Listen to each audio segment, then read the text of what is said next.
Vamos começar com uma pergunta. Quando eu falo a palavra ereção, o que vem à sua mente? Provavelmente uma imagem masculina. Mas e se eu te dissesse que a ereção feminina não só existe, como é uma obra-prima da biologia, um evento neurovascular complexo, idêntico ao masculino em sua essência e fundamental, não apenas para o prazer, mas para a saúde e até mesmo para a reprodução?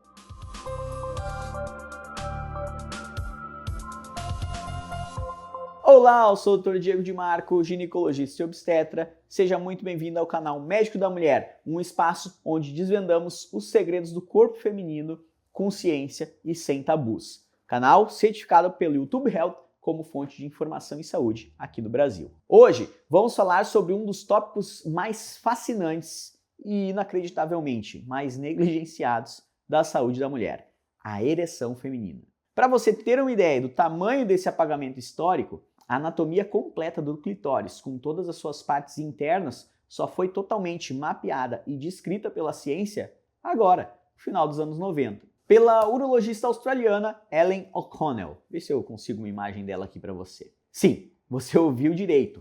Por séculos, os livros de medicina mostraram uma versão incompleta, um mapa que ignorava 90% do território. Neste vídeo, nós vamos corrigir essa falha histórica, vamos mergulhar na origem, na anatomia completa e na fisiologia exata da ereção feminina. Se você acredita que o conhecimento sobre o próprio corpo é uma forma de poder e autocuidado, eu já te convido para se inscrever aqui no canal. Deixa o seu like.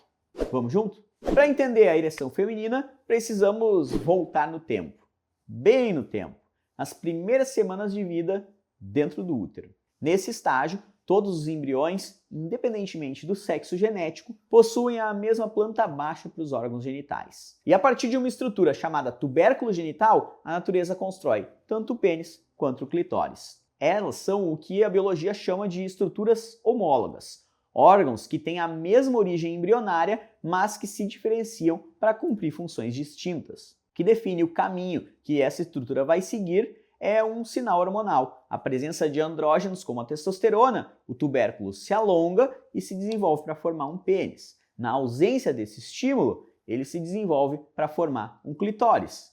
Ou seja, a genitália feminina não é uma versão masculina ou vice-versa. Ambas são o resultado de um mesmo projeto inicial adaptado para estratégias reprodutivas diferentes. E essa homologia vai muito além do pênis e do clitóris. Veja essa correspondência fascinante. Entender a origem comum é a chave de tudo que nós vamos discutir hoje. Não estamos falando de dois sistemas sexuais completamente diferentes, mas de duas variações dentro de um mesmo tema brilhante criado pela evolução. Como, por exemplo, os grandes lábios da mulher que equivalem à bolsa escrotal no homem. A parte interna tem os ductos de Miller que se diferenciam dos ductos de Wolff. Um deles vai acabar gerando útero e trompas, e o outro vai acabar gerando a vesícula seminal e o ducto deferente no homem. E, obviamente, que o ovário equivale ao testículo no homem. O que vai diferenciar é o cromossomo Y, que tem a receita genética para fabricar um homem. Agora que sabemos de onde ele vem, vamos ver como ele é. E a melhor analogia para a anatomia de um clitóris é a de um iceberg. A pequena parte que a gente vê externamente, a glândula, corresponde a menos de 10% de toda a estrutura.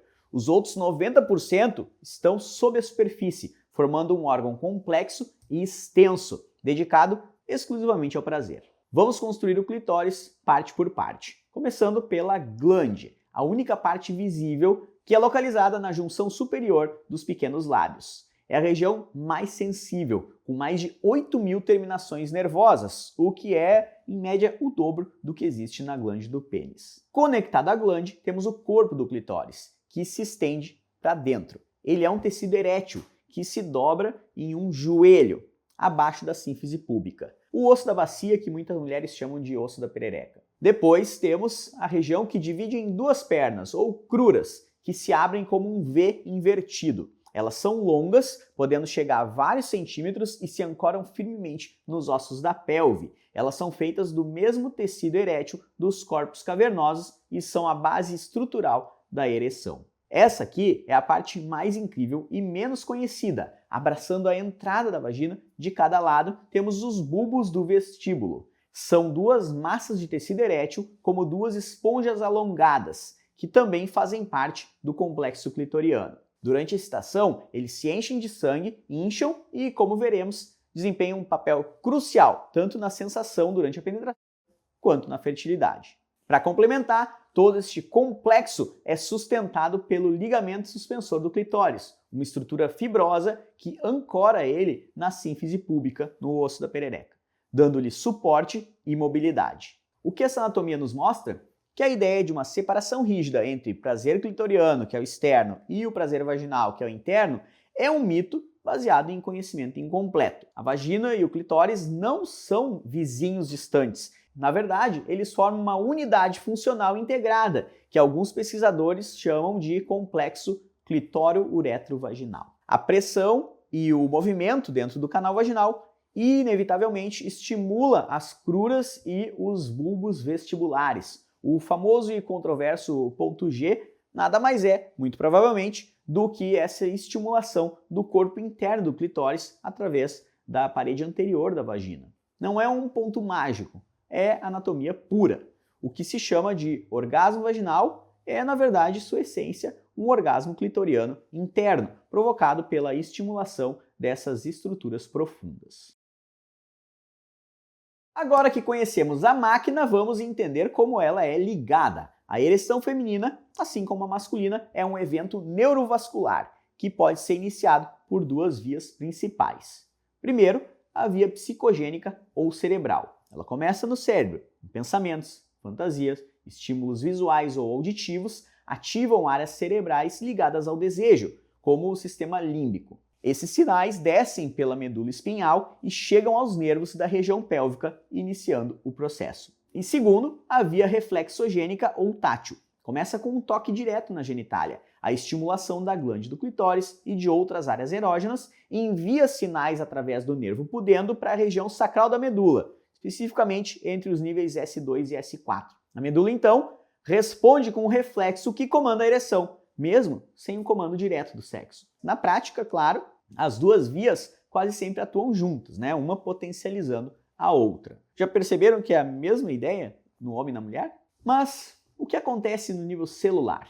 Independentemente da via, o comando final é o mesmo: relaxar para poder encher. O mensageiro químico que comanda este relaxamento é uma molécula surpreendentemente simples, o óxido nítrico, um átomo de nitrogênio e um átomo de oxigênio. Mas essa ereção não dura para sempre. O corpo tem um mecanismo para desligá-la, uma enzima chamada fosfodiesterase tipo 5, PDE5.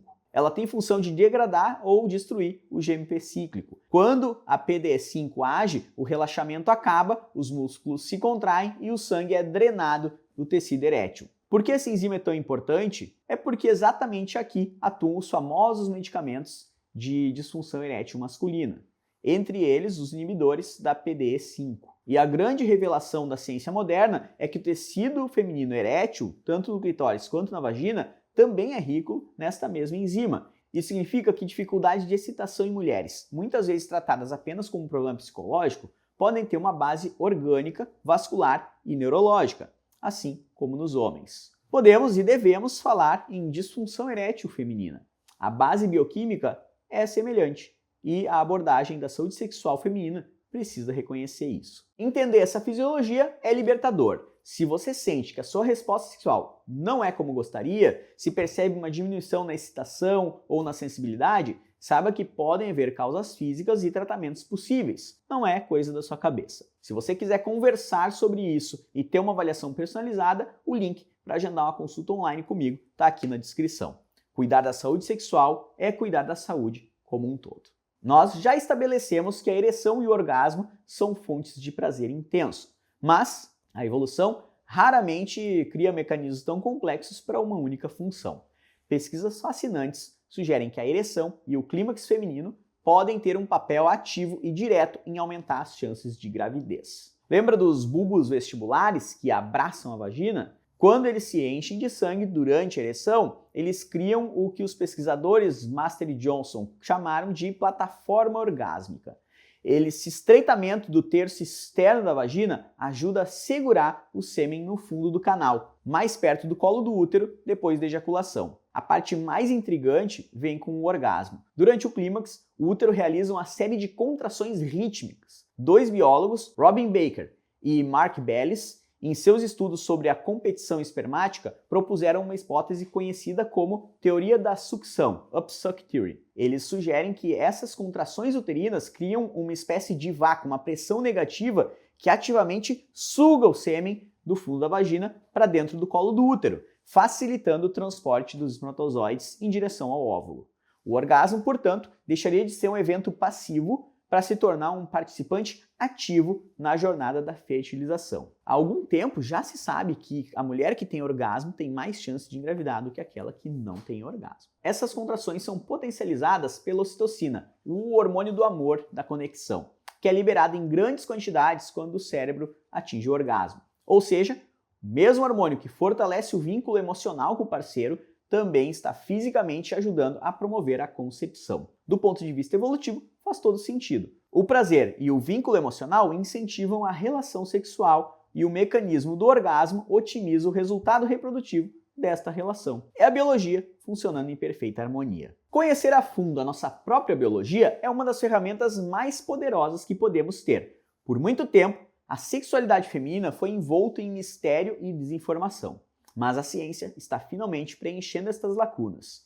Entender como seu corpo responde, o que é normal, o que é saudável e o que pode ser um sinal de disfunção te dá autonomia para buscar prazer, saúde e bem-estar. Agora, eu quero muito saber de você. Qual dessas informações mais te surpreendeu? Qual delas mudou a forma como você enxerga o seu corpo? Deixa aqui nos comentários, eu vou ler e responder sempre que possível. Se esse vídeo te trouxe um conhecimento valioso, não guarde apenas para você. Compartilhe com suas amigas nos seus grupos. Vamos juntos combater a desinformação com ciência de qualidade. Muito obrigado por sua companhia até aqui. Não te esquece de deixar o seu like, te inscreve no canal, me ajuda a chegar aos 400 mil inscritos. Não perca os próximos vídeos. Sou o Dr. Diego de Marco, a gente se vê em breve. Grande abraço e cuide-se.